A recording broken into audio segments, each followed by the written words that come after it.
So, it's been a while actually since we commented on the movie, but there was a video game based on the 2011 Green Lantern movie. I can tell you this, it's more enjoyable probably than the movie itself, but I'll let you guys Oh, double and yes, it was helix. probably one of the most wooby of the teams, of development teams, but more on them later because there needs to be some explanation. Why Okay, would you slant your text like that? okay, hold on. This was done, of course, as a tie-in to the movie, and it retains some of the cast, like Ryan Reynolds as Hal Jordan, but it follows a different plot. Here's the problem. It starts right in the middle of sort of the second act, because it assumes that you already know that Hal Jordan has, got the ring from Abin Sur and has gone to the Green Lantern Corps central station, and has also talked to Sinestro, Kilowog, and the others, and then the plot will diverge. So, Anyway, also, this game has 3D. Too bad that I don't have a 3D TV, because that was a stupid gimmick, like a Well, not that we can watch it in 3D anyway. YouTube does have a special feature, but I don't even know, begin to know how it will be handled. I don't have any 3D glasses. Anyway, you can also play this in co-op if you want, but again, I don't really have a person to actually, pour through this, so I'll just, play it on my own. I think you're going to use Enforcer, which is normal difficulty. basically, folks, as I've mentioned Hold on, Joe, because again, it starts literally in the middle of the action. With a new addition, Abin Sur's father, taking his respects at the funeral of his son. Abin Sur was the best of us. There ain't ever gonna be anyone. And yes, Joe, that's Kevin Michael Richardson. Huh, Kevin Michael Richardson playing a soundalike to Michael Clark Duncan. Well, Sinestro is voiced by Marton Xokas. I forgot if he was the original actor or not.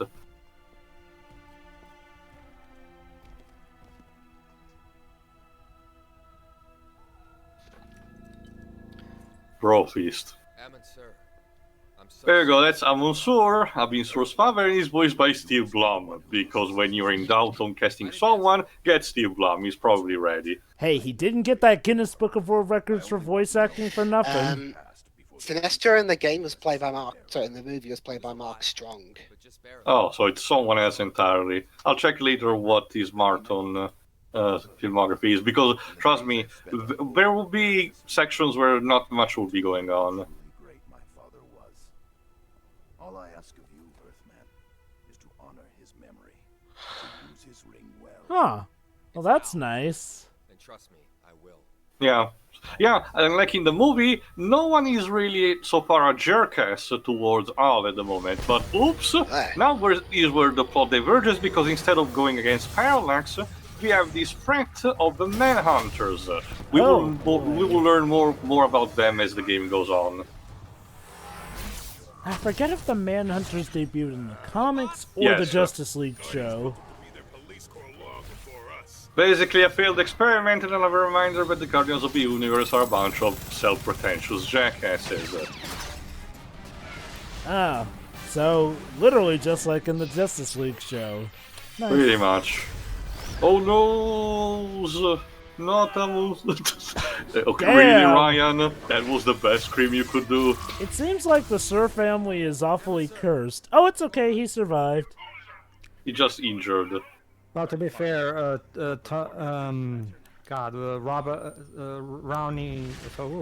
Ryan Reynolds. No, I'm totally, completely fumbling my speech right now. Robert also phoned in. For the Iron Man video game, yeah. To be fair, as the game goes on, it seems that Ryan is at least trying a bit to spice up with the role. It's just that sometimes it just doesn't work. Anyway, control-wise, this is kind of like for God of Thunder, because again, I know this game thanks to Angry John's review. So it's your traditional beat-em-up slash hack and slash. With combo meters, different types of attack, different constructs that you can make with your hammer. As the game will go on, you will get expanded more about them. So it's standard stuff, and while it still limits you because it's very narrow, very arcadey in how levels are structured, I do believe it's still enjoyable in some kind of fashion. You know, especially if you played it on co-op, it's definitely more enjoyable than War God of Thunder in Yeah. comparison. Another thing, this game has a much better performance. It's not spectacular, but it's much more consistent in its frame rate, so there is that. Also, at the very this least. game looks much better too. Like, this game definitely takes advantage of its many different environments and whatnot, and at least colors them to look properly as well. This was also Yeah, because the look of the game actually looks. Yeah, that's not bad. fine for a Looks PS3 game. this was also because the publisher itself was also Warner Bros. Itself, which was the time where Warner Bros. Was starting to amp things up. Remember, Batman Arkham Asylum had just been released when this was made, so they got the idea. They were giving the idea that licensed games cannot be completely bad. Hold on. Didn't this game come out in 2011 alongside the movie, though? Yeah, I thought Arkham Asylum was 2010. No. 2009, actually. Asylum was 2009. Arkham City came out in 2011. Well, regardless, Warner Bros. Had at that point already a habit of showcasing that they could have licensed games that were not shitty, So, with them as the publisher. Pretty Good much. thing, good thing they changed their mind about selling their gaming division. Yeah. So the writer of this game is a guy named Marv Wolfman. Marv Wolfman. Yeah, an actual comic book writer. Like I said, the story is not really bad. It's serviceable. It's nothing Shakespearean, mind you. It's very intuitive. It's very basic in how it does. But it is nice enough. I'll argue that the story in this game is better than the story of the movie overall. Yeah, That it's basically the missing link, let's say, between the story of the live-action movie and the one of Green Lantern First Flight. I do believe First Flight has the better origin story for Green Lantern, but this one is close enough. Anyway, let's see. Marton Sozak. It was Dr. Kafka in the Amazing Spider-Man 2. Maybe it was the video game. No, actually, the live-action movie. That was Dr. Kafka. Wait, Marton Xokas. Sorry. Yeah. Yes. He was also in Triple X. Yes, he was Dr. Kafka in Amazing Spider-Man 2, aka one of the worst comic to movie portrayals since Galactus is a cloud. I kind of enjoyed his I get it. having Sorry. stereotypical German stick. He was Celeborn in the Lord of the Rings series, movie series from Peter Jackson. Huh. Wow. I mean, in a so bad as good way, I should say. Pretty much, yeah. Anyway, for the other cast, like I said, Ryan Reynolds for Hal Jordan, Steve Blunt for Mansour, and so far also Kevin Michael Richardson for Kilowog. The Manhunters are mostly voiced by Fred Hatashore, so standard stuff. There will be other characters that will show up later on, so I'll mention them after they will show up.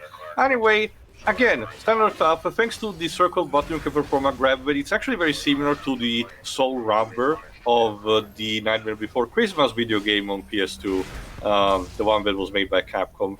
So again, while it is still limited in some capacity, the game kind of gives you an idea of the creativity that the Green Lantern ring can produce with constructs. So it is a nice touch and an ulterior proof that Double Helix is a studio that just has had bad luck for a long time. Because if you don't know, Double Helix is a team that has been relegated to do very shitty licensed games for a long time. For example, the G.I. Joe video game. Now, Hold on. I'm on it. But and only in recent time they did seem to have managed to get their heads up potentially out of their asses by having stuff like the 2014 Strider video game, which is excellent, mind you. And they were the ones who developed Season 1 and 2, or at least Season 1, but I think even Season 2, of the Killer Instinct for Xbox One, which was very well received. And then they got bought by Amazon, of all people, with the idea God, that that is Amazon weird. wanted to establish a video game publishing company, which I honestly don't even know if that happened or not. Wait, So Double that's- Helix, just when they seemed their luck was having, being on their good side, they basically just disappeared. And considering how Amazon's effort to get into the video game market last I heard kind of went kaput, what happened Not to only Double that, Helix, I wonder? It's kind of a shame because Double Helix, get this, Pedro, you might be interested in this. Double Helix as a team was formed, at least partially, not completely, by some people who worked for Shiny Entertainment, So there were actually people with talent behind this. It's just that they really had bad luck. Their first game was Silent Hill Homecoming, which was not good. Certainly not on par with the previous 4 games. Then G.I. Joe Rise of the Cobra. Front Mission Evolved for Square Enix, but I don't know actually how that turned out. This game, the Battleship video game, which I actually also know about, the Season 1 Killer Instinct, Strider, and Youth invented in 2014 UFO Love Cows, which was a mobile game. Yes. So, let's talk about the Green Lantern Initiative at the time here. As Go on. we have pretty much cataloged, around 2011 and a little bit before then, DC was really cranking up the Green Lantern craze. It certainly Yeah. had helped that recently Hal Jordan had been brought back into action after having been turned into Parallax for, like I've said, Some reason. nearly over 2 decades, mind you. Well, Tio, the reason they came up with the Parallax thing was to retcon the whole Hal going evil thing, and to redeem him as a sort. Okay, we'll mention this. It's very cool how they present you the different constructs. They give you this semi-tutorial, and then you can assign the construct to a shortcut key, either L2 or R2 in this case. And, as you will mention, and I will showcase later, the upgrade system actually does wonders in terms of all of your moves, not just the deconstruct, but also your regular attacks and stuff like that. It is a very satisfying game, I would have to say, on this regard. Go on, Joe. Like I said, around the time, there was stuff like Green Lantern First Light, which we commented on and is a pretty damn good film. There was the Bruce Timm animated Green Lantern series. I don't recall if I was going to be in the same universe as the Bruce Timm-verse, aka the DC animated universe, but from what I heard, it was a good show, sadly short-lived. And most famously, there was the movie that was supposed to kick off a whole new DC cinematic universe. Problem was, Again, the like I movie mentioned, sucked. just imagine how much different things would be if it actually kicked off with Hal Jordan being essentially DC's answer to live-action Iron Man. Now, I will admit, I'm one of those people who prefers the likes of Jon Stewart and Kal Rayner over Hal Jordan. Don't get me wrong, Hal's a fine enough character, but in some ways, when writers don't rely on his attitude issues here and there, he's kind of the boring one when you get down to it. Mm-hmm. I mean, there are ways to make him better, yes, as we saw in Green Lantern First Light, but I can see why writers would prefer Jon Stewart and Kal Rayner. Granted, There was also... Sorry, go on. Sorry. Granted, that doesn't quite excuse the fact that, they put him through the whole Parallax thing just to sort of kick off Kyle Rayner's thing. There's fixing potentially the flaws of a character and then just not giving a shit. So, yeah, but there's again, also... go on. Go on. Oh. No, go on. I will say this, kudos to, I think it was Jeff Johns who came up with the idea of Parallax to at least redeem Hal Jordan from that little stunt here and there. Jeff Johns has to be credited for essentially saving the Green Lantern series mythos in general. He brought back Hal Jordan and actually introduced the concept of a different colored Lantern core, not just the Sinestro core, giving much more deserved variety and amplifying the space stuff for the DC universe, at least in the comics, mind you, which again was much more needed. So why do I bring this up? Well, because this ties into what I like to call the Green Lantern Initiative. pump up the heck out of Green Lantern, and have it kick off the DC Cinematic Universe. For the most part, on all fronts, it was working. The problem was when the movie unfortunately failed for various reasons, as we went over in our commentary here, like a problematic script, problems with the development of the film, go figure, wonky effects, and a terrible CGI mask. It's a shame because I aside from the fact that he clearly was not giving his 100%, but I still believe that Ryan Reynolds is a good candidate, a good actor for Hal Jordan. Oh, you know? he absolutely was. It was just screwed by the combination of things. No, it's not Ryan's problem. It's just a terrible script. Well, okay. Like we've said before, at times it didn't feel like Ryan was giving 100%. Maybe he was directed to act that way. Yeah, but well, he did do a bit I think it's more what Pedro said. Remember, Jova, remember, Blade Trinity came around the same time, and he clearly feels much more natural in that movie. What are you referring to? Ryan Reynolds' performances. It feels much more at home for R-rated movie where you can just Honestly, fuck around and swear everywhere. Honestly, Joe, I feel like most likely what happened is that during the project he realized that this thing was just going to be a train wreck and there was no saving this, so he just stopped trying, most likely. Potentially, yeah. I can imagine that. No, the movie it was based on, Libs. Okay, I mean that's the most disappointing thing about the movie. It was directed by the guy who made 2 very good Bond movies before this. What the hell happened? God, who knows? Well, okay, a lot of stupid stuff happened with the development here and there, but yeah, unfortunately the director kind of screwed the pooch on stuff as well. He did, which movie is it? The Casino Royale is one of them, I'm guessing he's talking about? Casino Royale and GoldenEye. Okay. Oh, well, neat. That said, though, I think it says a lot that probably the most memorable scene of that movie was the scene run into a lot of commercials, i.e. the one where he makes a green Hot Wheels car. Yeah. Honestly, Joe, I don't remember there being any marketing for Green Lantern over here.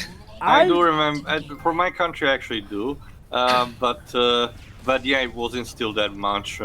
I definitely remember the marketing being quite a bit, but I mostly remember the Hot Wheels promotion. I can tell you this, Jova, just like for myself, my country didn't really mind the CGI costume. I guess it's really a thing that you need a particular eye for. Oh, when it comes to criticism of the CGI, it was more so about the mask than the suit, if I recall correctly. Dweebs, you're the more critical about it. What do you think? Well, I mean, it was 2011 when it came out, wasn't it? I mean, I'm pretty sure. I mean, why not just have? I mean, why not do? I mean, hell, I'm gonna give Amazing Spider-Man 2 credit. You know, for Electro's effects. Mm-hmm. Yes. The only bits that were CGI on that were the lights on his face, but other than that, it was all done practically. Okay, similar to. Whereas, I mean, you couldn't have just made the actual suit, for him to wear, and then maybe add on some effects to it later. Why make the whole suit CGI? Okay, Jova, there's one thing that I forgot. If it happens in the movie, so remind me of that. Does Ryan Reynolds actually pronounces properly the Green Lantern oath in the live-action movie, like at the very end or something? I think because he actually does that a lot in this game, and it sounds really cool when he says that. For example, when you get a particular power-up. Don't quote me on this. I think he did, but I think it may have been a case sort of like what Fan Force Stick does, where he's gonna do it, but obviously the movie cuts him off. This game kind of does it the same. They literally end the game with the Hal reciting the Green Lantern oath. But again, to be fair, he does mention it, like he said, it just in the middle of the game. Well, I mean, at the very least, the oath wasn't something that Ryan Reynolds' character's brother said to him before he punched him. Oh, Anyway, the thing that I mentioned before, that meteorite, similar to God of War, Gorgon Eyes, for example, it's a sort of collectible. Collect enough of them, scatter through the levels, and for example, your life meter will increase. There are also blue counterparts for the energy of your ring. anyway. Again, oh. it's nothing too original. It's similar to Captain America Super Soldier. This game is nothing, but it doesn't have that much originality in it, aside from the construct, of course. But it manages to stay safe and perform well with what it does. From what I recall, people's main critique of this game was that, well, for a movie centered around Green Lantern, the moveset wasn't as expansive as one would expect a Green Lantern it's to mostly be. that you can't fly properly. I remember Angry Joe's major that critique too. was that. That too. I was gonna get to that one as well, but I'm mainly talking about the obvious one being that you can't be as creative as you would imagine. Oh, right, with a I Green didn't Lantern mention. weapon. The voice inside the ring in this case, Jova, is a Grey Griffin, or Delisle. Oh, nice. So, Joe, you were going to say something? In regards to why the whole suit was CGI, I guess that was to give to the factor that the suit, in a sense, is sort of a holographic projection from the ring here and there. Something that's technically not all there. So, I can see why they made the whole suit CGI. So it's like in Spider-Man Far From Home, where all the Yeah. where all the threats were done in. Yeah, Oh my god, I've turned into bloody high top films now. Shit. No. I'm with Job on that one, and yeah, like Bib said, the much like Far From Home, it does kind of work, the way the CGI is in Far From Home in terms of the original aspect, and in the case of like Joe just said, yeah, it actually kind of does work, the whole CGI aspect of the suit. If you ask me, I personally don't really mind the CGI outfit. Yeah, You know, that's the least of that movie's problems. Amen to that. Like, okay. Now I will say this: if you want to dog something CGI, you can dog the mask. Like, the mask does not look the best, but the suit itself, I think, is fine. I'll admit, And the suit is not meant to actually be real anyway, like Jova just said. So it not looking real kind of works in context, really. yeah. So yeah, fast attacks and whatnot. But yeah, I mean, as far as Green Lantern goes, it's pretty much in many cases your typical beat 'em up, occasional flying simulator sort of. Yeah, it's nothing too thing, okay. It's again the same, kind of the same thing that they said for Super Soldier. It's nothing too spectacular, but he knew what he wanted to do, and stick to what it could work. The problem starts when games like, remember, this was still the time where even games like these will still be sold for $60, at least at launch, which that in itself is less okay for me. A game like this is fine for $40, not 60. If there's one thing I definitely appreciate about the 8th generation of gaming, it's when people thought, hey, maybe there's these certain games that we should maybe sell for less, as opposed to having everything be just full price. Like, maybe there were some cases, but when it came to 7th gen, I think I only recall digital stuff occasionally being sold lower than full price. Everything Usually, physical, yes, I recall unless you starting own- at 60. Usually yes, usually yes, but unless you had a specific game store, in nearby. Because, like I said, for example, Kex is specialized in actually capitalizing on selling stuff at a lower prices, counting more on the quantity factor for used games. So that even worked even for 6 generations before the 7th one. I'm talking about like a game sold new. Like I recall on the 7th gen, every game to be sold fair, new. Jova, on that front, Jova, no, I don't remember. Like I said, in my country, we only had GameStop doing that, and they have been always very stingy on that regard. So I don't know. I'm just saying that with 8th gen, it seems like they finally have a more practice of selling certain games of certain genres at a lower price than the full-on 60. A practice that I hope doesn't vanish with 9th gen, but I digress. We'll have to see. Jesus Christ. Okay, let me talk also a bit about the co-op aspect. If Sinestro is around you, the storage doesn't change at all. Sinestro is literally there just to have co-op, you know. Oh yeah, there you go. Basically, this is your super mode. Again, classic activate with L1 plus R1.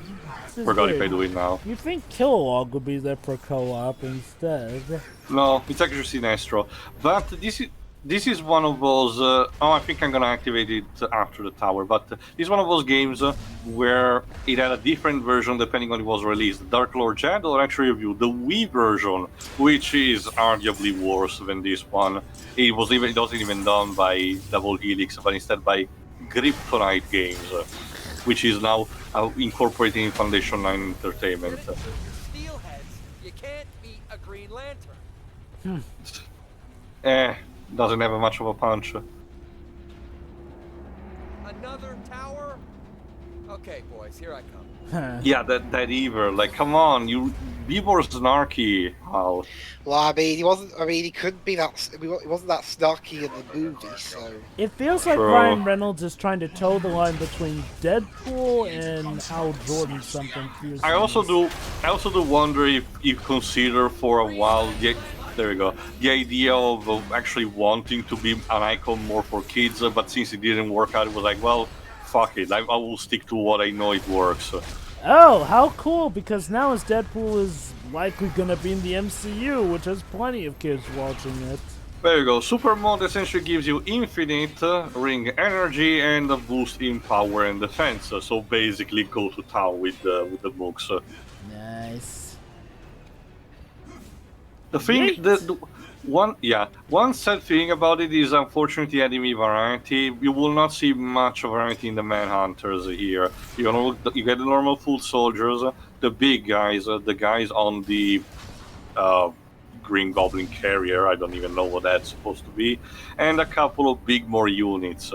That's it. You will make it maybe like a possessed unit in one level, but that's kinda it. It's a bit of a shame because there is some creativity to be taken from the Green Lantern mythos, but we didn't pull that much.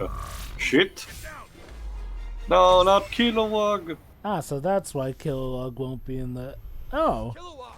No! Yeah, that's why Kilowog won't be our co-op Kilowog's partner. down. He needs emergency services. Yeah, it's fine. Forget that, will you? I'm okay. How you doing, Boozer? If you don't remember, that's the insult that he gives to Hal. Think a little blast Hence why like that Boozer is is the gonna easy He was difficulty. aiming for me. Yep. You didn't. Hey, so you owe me one. Now get the blazes out of here and go save the Citadel. Dipshit. Okay then. Manhunter forces are converging on the Citadel. An Ultra Manhunter is attempting to Well. destroy it. You must stop it. I will. Okay then. That's also another thing. Sinestro characterization, just like in the original movie, is almost non-existent. So if you wanted him to be like hammy and having the shades of being a traitor, kind of like in First Flight or its original comic book counterpart, I'm sorry, but this is the wrong media to look at. Now remember, this is the well, this was supposed to be the DCEU. You know, it got to be serious. The thing is that Sinestro, even, when he's actually pulling off evil stuff, he's not really a joke in terms of being a villain. So we could have easily pulled that off. And there was that tease at the end of the first movie, but again, too little, too late. Sinestro basically. Oh my god, Sinestro. Sinestro is basically just like, I forgot the name. The elf ghost in Middle-earth Shadow of War, but for the first half constantly berates Talion and says, Talion, the Palantir, get the Palantir, Talion. Gone. But overall, the way the game structure goes is you come to an area, beat up a few enemies, you may need to solve this or that, take out a big structure here and there, lather, rinse, repeat. It's with very some classic. occasional flying. It Unlike looks with like a very typical license game. Yeah, again, it's not excelling at all, and it's far from being an original product. But unlike with something, this is the other kind of example that I was mentioning in Golden Axe Beast Rider. This is that kind of game that actually pulls it off right, and that actually, invites me to actually play it full through because it can actually be fun to play as. Pretty much. Which, yeah. It to looks be like fair, it was just enough for it not to suck, it seems. Which, again, let's be fair here. Again, most of these licensed games are supposed to be usually for children or at least teens. People who are actually very casual people who have watched the movie and wants to have a game based on it to tinker with. So the idea of potentially be like a person's first game in this genre, is not too far-fetched to think of. In terms of being one, it does also have the difficulty settings. Tio, how would you describe the difficulty settings as being like? It's still mindly easy because, might as well mention in here, the trophy list. The trophy list is very easy. One of it requires to complete all the levels in hard mode, but it's surprisingly easy, even without using co-op, but instead, going solo. All done. There you go. That actually gives you full... It doesn't say now, but when you actually use that kind of power-up, Hal recites a part of the oath, and when you activate the super mode, he concludes it. So the idea of the game is that you pull that off and then activate almost immediately to get to the badass effect. But no, Java, the hard difficulty is still relatively fine, and the upgrades do stack up, so it's encouraging you to finish the game on normal, and then clear up everything in hard. Didn't you see the no trespassing sign? Wait. And die? What about surrender or die? Manhunters don't think. Peace is never an option. Green Lantern, welcome to die. Okay, here's the weird thing. The bosses do have an health bar, but it's represented by this Smash Bros percentage. That reminds me, I need to get around to recording the X-Men arcade game at some point. Oh, Children What of the about the Atom? NES game? No, thank you. Yeah, I can imagine that answer. I'm sorry, Dark Lord what Shadow's review. Basically, the game that AVGN and recently Dark Lord Shadow 1 reviewed. LGN made it, and it's atrocious, Jova. It's super poorly coded, and I don't understand how we managed to sell that product on the market. Simple tale. Well, it's LJN. Simple tale. At the time, standards for video games were lower.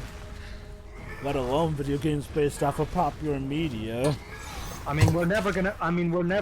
It's never gonna get as bad as back in the Atari 2600 days, where literally there was no control of any kind about what games. A dog company could literally, you yourself, Jova, could literally make a game and sell it on the Atari if you wanted, because there was no. Because unlike today, Atari didn't. You weren't forced to ask for Atari for permission to put it on that console. Wasn't that the generation that caused the video game market crash? That's exactly it, Joe. Because Atari wasn't actually, controlling who was allowed to put a game on the console. This is also why Jova... Everyone and their mother, literally everyone and their mother, was making a game for that console, and as a result, it flooded the entire market full of crappy games, and it became to the point where finding a good game was like trying to find a needle in a haystack. Not this how is why there's Jova, things going on with critical reviews and whatnot of the time. This is why Jova stuff like the Nintendo Seal of Approval on game boxes, or at least the cartridges or the CDs, are required in some fashion because of what happened. It still manages to have companies that can do whatever they want, like that one that... That's why... The one that produced those crappy Disney ripoffs on the PS2. I forgot what it's called. The one that Cadicos Phoenix enjoyed. Games? Yeah, like Snow White and Seven Clever Boys. Or 102... I'm sorry. Or 101 Dalmatians 1, 2, 3, and 4. And there you go. Just like in God of War, you finished up with a QTE for the bosses. Sure. Well, remember, Jabba, that's why the NES was the first console ever to have anti-piracy measures. There we go. To prevent people from putting in unauthorized games on it. Alert. Manhunter dropship approaching. Fantastic. Manhunters. How many are we facing? Scanning. 7 squadrons of Manhunter reinforcement troops approaching. Alert. Manhunter dropship initiating laser fire. Shit. Oh dear. Calculating damage estimates. Don't bother. I'm on my way. There we go. Now, there you go. In the next part, we will actually do one of the very short, actually, flying segments, and then defeat the Manhunters that are invading currently the Green Lantern Corps Major HQ. See ya. See you then. Yeah.